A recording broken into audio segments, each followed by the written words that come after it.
Hello दोस्तों, this is Vishakha Daga coming up with next round of बस 5 minute, जहां बस 5 मिनट में एक इंपॉर्टेंट टॉपिक हम आपको कवर करा देंगे। इस सीरीज में आज हम बात करेंगे आकाश प्राइम मिसाइल्स के बारे में। साथ में हम देखेंगे न्यूज़ में जो प्राइम मिसाइल्स हैं वो कैसे डिफरेंट है इसके पुराने वर्जन से, इसके पुराने वर्जन के बारे में जानेंगे और साथ में जानेंगे integrated guided missile development programme के बारे में।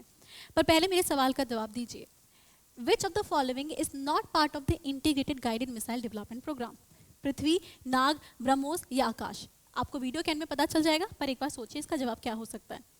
चलिए मुझे सबसे पहले बात करते हैं न्यूज़ के बारे में ना। Akash prime missile are actually latest version of the Akash missiles. Akash missile क्या होती है हम देखेंगे।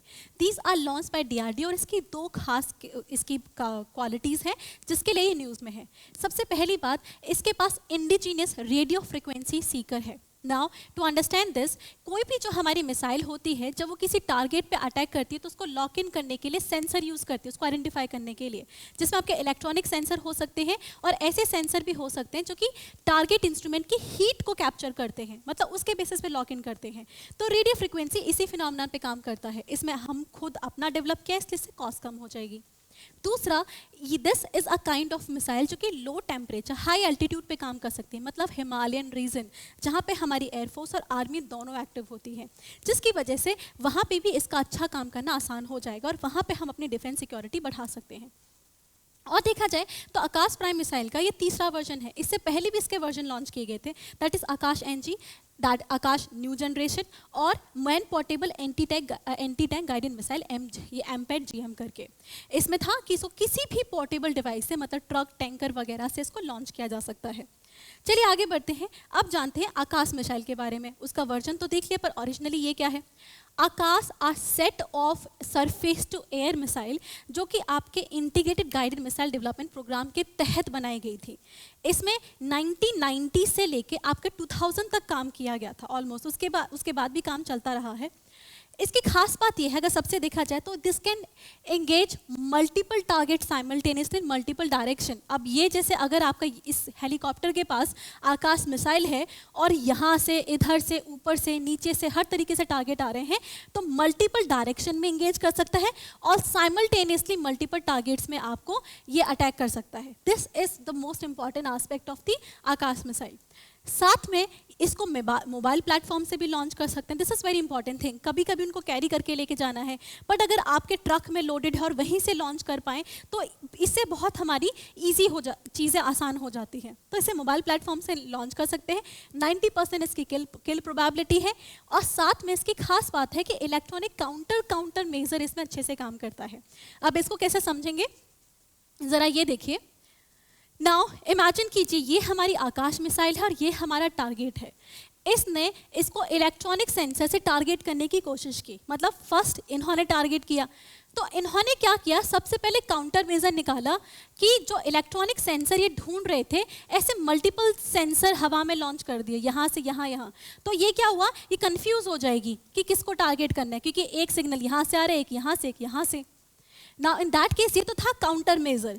पर अगर बाय द वे मिसाइल दोबारा अपना खुद का काउंटर मेजर निकाल ले, मतलब इस काउंटर को काउंटर कर रही है, इसलिए वर्ड यूज किया है काउंटर, कि इन सब को एलिमिनेट करके आसानी से वापस इसे टारगेट कर पाए, तो इसे कहते हैं इलेक्ट्रॉनिक काउंटर मेजर, मतलब उनको उन्हीं की चाल में मात दे देना, राइट। तो ये आपका हो गया ECCM जिस पे काम करती है। इसमें इंडिजिनस रडार भी है जिसका नाम है राजेंद्र। ये चीप है, ये काफ़ी एक्यूरेट है और जो उसकी स्पीड है टारगेट करने की वो 2.5 times the speed of sound है। चलिए आगे बढ़ते हैं, अब आते हैं इंटीग्रेटेड गाइडेड मिसाइल प्रोग्राम के बारे में। इंटीग्रेटेड गाइडेड मिसाइल प्रोग्राम एक ऐसा प्रोग्राम था जिसमें हम कोशिश कर रहे थे कि इंडिया की खुद की मिसाइल टेक्नोलॉजी डेवलप की जाए। Now this was important because APJ Abdul Kalam already हमारी SLV लॉन्च व्हीकल पे काम कर चुके थे। और अगर आपको पता हो तो मैं पहले ही बता चुकी हूँ, मिसाइल्स और आपके रॉकेट एक ही टेक्नोलॉजी पे काम करते हैं, सिर्फ फ़र्क ये होता है कि वो आपकी सिविलियन चीज़ें लेके जाते हैं और उसमें आपके वॉरहेड अपलोडेड होते हैं, राइट। तो जब अब्दुल कलाम को इनफ आपका एक्सपीरियंस हो चुका था लॉन्च व्हीकल में, तो अब उसको यूज़ करना था मिसाइल टेक्नोलॉजी में। Now this is where he started working. अब इस प्रोग्राम में 1982 से शुरू हुआ था, 2008 में ये खत्म हो गया था, राइट। 2008 में डिक्लेयर कर दिया कि हमने 5 मिसाइल डेवलप कर लिए हैं। इसमें 5 मिसाइल्स को डेवलप किया गया था क्योंकि हमें सेल्फ सफिशिएंसी चाहिए थी। इसको लॉन्च किया था मिनिस्ट्री ऑफ डिफेंस ने, इसको मैनेज कर रहा था DRDO along with ordnance factory board, okay. अच्छा, एक चीज़, इसकी जो 5 मिसाइल है उसको याद करने का एक्रोनिम है पटना। पटना से याद करें। सबसे पहली P से पृथ्वी, जो कि surface to air ballistic missile है, sorry surface to surface. Ballistic missile mostly surface to surface होती हैं क्योंकि सरफेस से जाती हैं और सरफेस पे ही आपकी टारगेट करती है। पृथ्वी, अग्नि भी आर ऑल्सो सेट ऑफ आपका सरफेस टू सरफेस मिसाइल।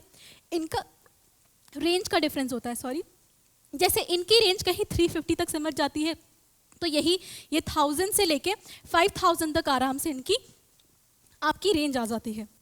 वहीं पे अगर आप त्रिशूल आ सेट ऑफ थर्ड, इसमें PA हो गया, T सेट आपका त्रिशूल हो गया ना। Trishul basically short range surface to air missile है। ये देखिए यहाँ से आपकी सरफेस टू एयर, ये दोनों सरफेस टू सरफेस हैं, ये और ये आपकी सरफेस टू एयर मिसाइल है, राइट। ये आपकी शॉर्ट रेंज और वो आपकी मीडियम रेंज है। तो short range surface to air missile is Trishul and medium range surface to air missile is Akash. ठीक है, पता चला ना आकाश क्यों डेवलप हुई थी। तो surface to surface, surface to air हो गई आपकी। और अब इसमें क्या बचा आपका, N बचा, पटना का N। ना these are Nag missile, that is आपकी एंटी टैंक मिसाइल होती है। ये टैंक को आपको टारगेट करने के लिए बहुत काम आती है। So this is what we did under integrated guided missile programme. अब आपको समझ में आ गया, तो पटना से आप याद कर सकते हो। जब ये याद हो तो आप मेरे सवाल का जवाब भी दे सकते हैं, राइट। सवाल था ना मेरा, इन दिस केस अगर आप देखोगे तो पटना में कहीं B नहीं आता, right, there was no B, तो आप उसको क्या कर सकते हैं, एलिमिनेट कर सकते हैं इसमें, that B is not the answer. तो इसी के साथ हमारी वीडियो क्या होती है, खत्म। और अगर आपको पसंद आई तो लाइक करें, सब्सक्राइब करें, ज्वाइन करें, because we are here just to help you.